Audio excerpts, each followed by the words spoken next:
mee suuraa Khadiir Martuu tan akkanuma laalaati waan inni keessa jiru namu akkanumatti ilmaamame rabbi isinuume sodaadhaati suuraa qaama guutuu argeetiin hadaraa miidiyaa irratti hin baasinaa inni jedhee dhiise malee wallaahi siree irratti inni ciisu argeetiin imimmaan qabachuu dadhabe maali bar Oromoon hundi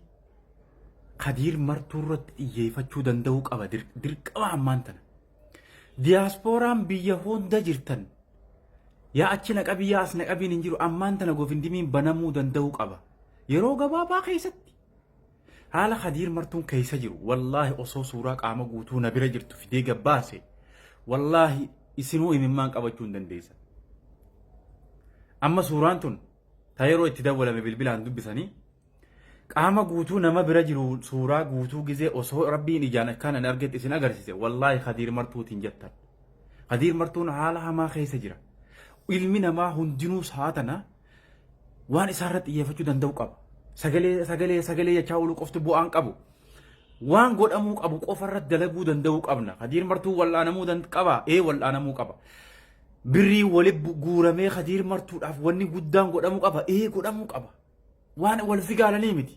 inni hin fedhu haa jedhu dirqama wanni kun godhamuu danda'uu qaba akka inni jawuu miti inni abadan an Oromoo ofiin jiraadhe waan Oromoon barbaadu jaa laakiin garuu akkasii miti dubbiin wallaahi nama magaalaa Manchester isa bira jiru arraan tana mana Musteefatti suuraa qaama guutuu gizee ilaale wallaahi al'aziim niin cabe wallaahi al'aziim Khadiir Martuu carqii keessatti akka dhume jee wallaahi niin cabe waan kana namni hundi dalagaa godhannee irratti xiyyeeffannee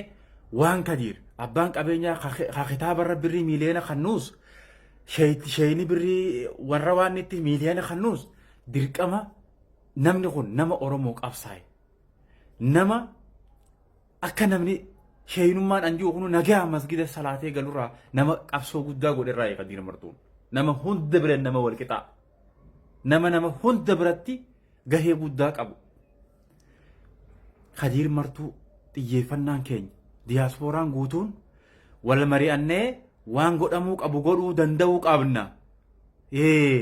diyaaspooraan dabbaa shamarranii jalatti teessee gumaata gumaachaa bultu ammaan tana bakki tun bakka itti safaaxanii miti bakka jabaa ifii oolfatanii jabaa ifii gaafa jaan poostii gooteetuma guyyaa 2-3 ajandaa godhame kun ajandaa akkasiitii miti ajandaa seeraan kabajamuudhaan gad dhaabbachuu danda'uu qabu Khadiir Martuu namni hundinuu irratti xiyyeeffatee wal'aansa isaarratti xiyyeeffachuu danda'u qabu maraa fayyaa qaba maal hin jiru wanni akkasii ammaan tana diyaaspooraan guutuu walii galee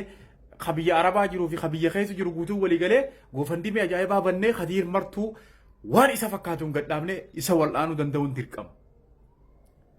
Kana sheer godhaatii viidiyoo kana nama hunda biraan naagaa bu'aan isin qabdan hin jiru viidiyoo kana sheer godhaatii nama hunda biraan naagaa wala abbaa qabeenyaa biyya keessa kitaaba ramba maallaqa gannaqu wala hunda biraan naagaa diyaaspoora taa'ee giiftii hudduu dhalaa jala kannaa buru hunda biraan naagaa sheer godhaadha. Hinjiru Khadiir Martuu irra safaataan. Salaamu alaikum.